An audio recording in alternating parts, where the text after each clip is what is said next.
Halo teman-teman, ketemu lagi di video vlog saya. Pada kesempatan kali ini, saya akan membahas tentang persaingan.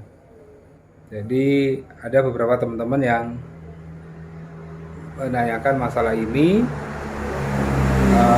terutama teman-teman yang baru memulai usaha, kemudian merasa ragu-ragu untuk bersaing.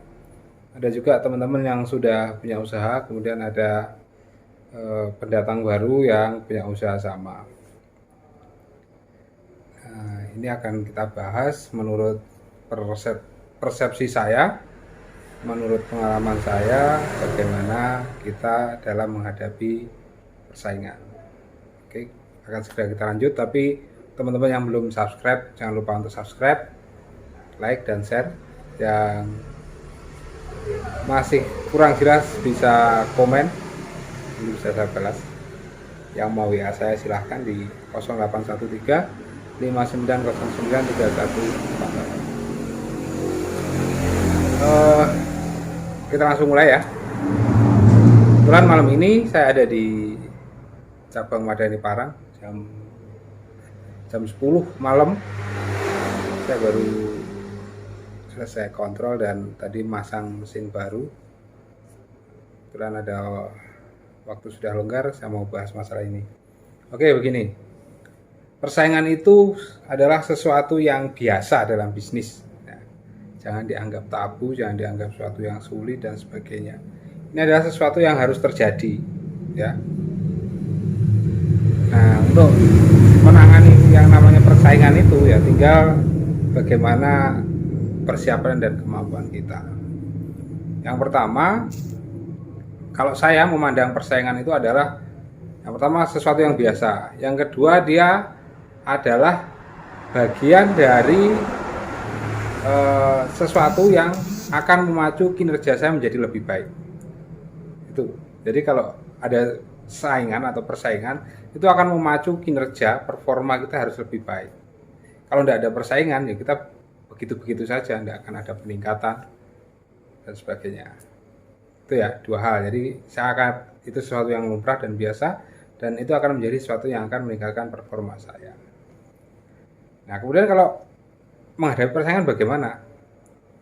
Menurut saya ada 3 hal atau 3 cara pandang terhadap persaingan.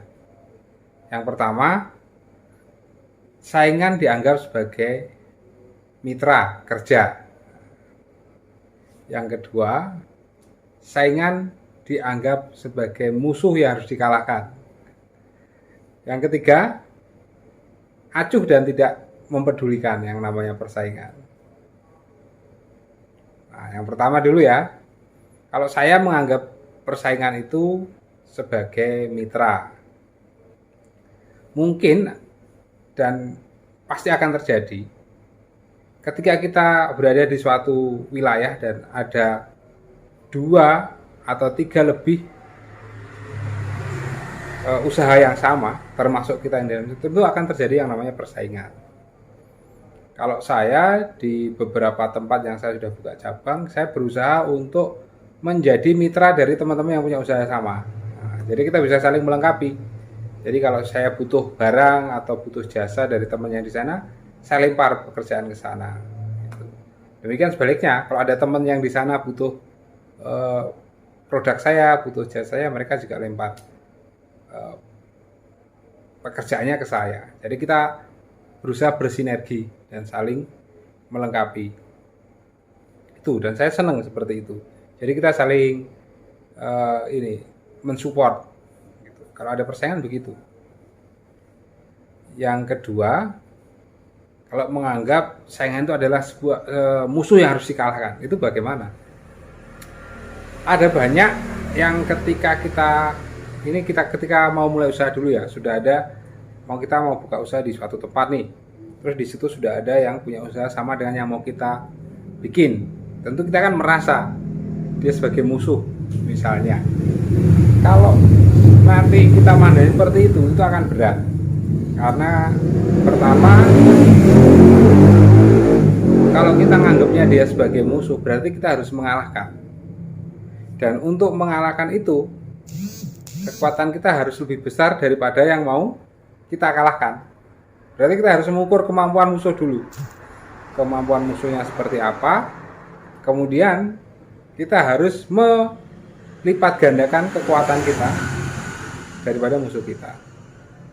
Nah, itu yang berat untuk punya kemampuan lebih besar daripada musuh, itu berat ya, apalagi untuk mengalahkan itu ya. Kemudian kalau misalnya tadi kan ketika kita baru mulai atau ketika kita sudah punya usaha, tiba-tiba ada pendatang baru gitu yang punya usaha sama dan kita anggap dia musuh, tentu kita akan ini, bagaimana ya cara agar dia tidak bisa berkembang, bagaimana agar dia tidak, nah itu sesuatu yang berat juga menurut saya.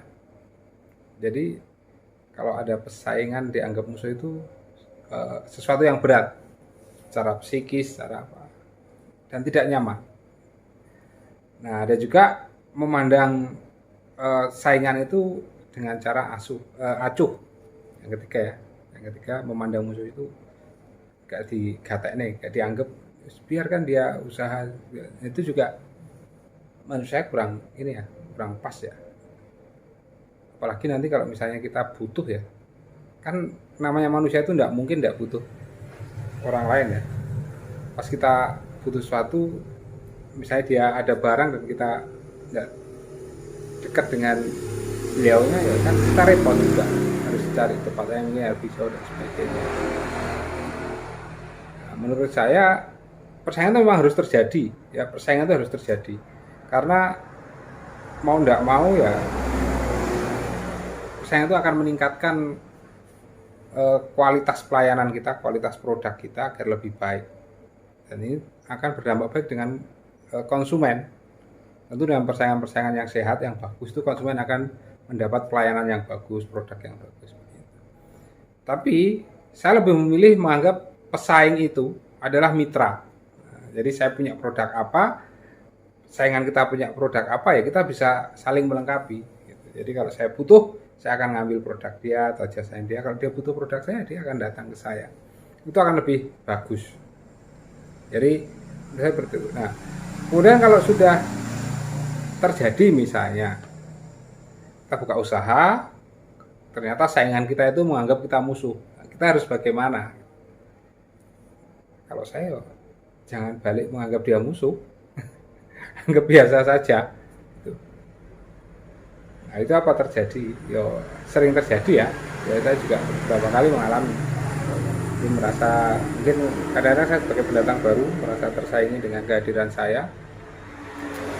Pokoknya saya tetap fokus di ini, di usaha saya. Yo, yang mungkin menganggap saya sebagai musuh atau saingan, kemudian punya beberapa hal yang mungkin kurang pas dengan saya biarkan. Tapi saya menganggap beliau yang mungkin kurang pas dengan saya sebagai teman biasa, seperti biasa. Kalau nanti suatu waktu beliaunya butuh saya, tetap dilayani dengan baik sebagai konsumen, sebagai mitra. Itu kalau saya ya. Jadi ketika terjadi persaingan ya kita harus memanfaatkan persaingan itu untuk menumbuhkan usaha. Jadi jangan sampai ketika nanti terjadi persaingan usaha itu malah menghancurkan usaha kita. Tentunya kalau terjadi persaingan ya kita ambil hikmahnya, ambil baiknya bagaimana gitu. Karena saya yakin usaha itu kalau dijalankan dengan buruk, hasilnya juga buruk. Tapi kalau usaha itu dijalankan dengan cara yang baik, hasilnya juga baik. Jadi kalau nanti terjadi persaingan, teman-teman tidak usah takut. Oh, ada yang lebih baik, yang lebih. Fokus saja sama usahanya masing-masing ya. Fokus sama usaha kita sendiri, kita perbaiki performa usaha kita dari pelayanannya, dari kualitas produknya, kualitas jasanya. Pasti konsumen nanti akan tetap care dengan kita. Dan jangan menjelek-jelekan saingan ya. Jadi orang yang suka menjelek-jelekan saingan itu juga, atau menjelekkan orang lain, itu sebenarnya menjelekkan dirinya sendiri. Ya kita tetap berprasangka baik pada orang, ya tidak usah menjelek-jelekan. Sehingga orang itu kalau diajak ngomong baik-baik, hal-hal yang positif orang itu senang. Tapi kalau diajak menjelekkan orang, kita sering melontarkan kejelekan orang juga nggak suka gitu. Itu sisi yang lain ya. Jadi kalau ada persaingan, pertama bisa kita lihat sebagai mitra, bisa kita lihat sebagai musuh, bisa juga kita acuh. Nah, kalau saran saya, kalau ada persaingan, kalau ada saingan, anggap dia sebagai mitra, bisa join, bisa kerjasama, bisa saling melengkapi, sehingga bisa saling tumbuh bersama-sama untuk menjalankan bisnis dengan baik. Oke, sekedar info saya untuk malam ini, untuk video kali ini. Semoga bermanfaat dan tetap berusaha dengan cara-cara yang baik, kualitas pelayanan yang bagus, sehingga konsumen akan puas dan usaha kita bisa semakin sukses. Terima kasih, selamat malam, selamat beristirahat, dan salam sukses.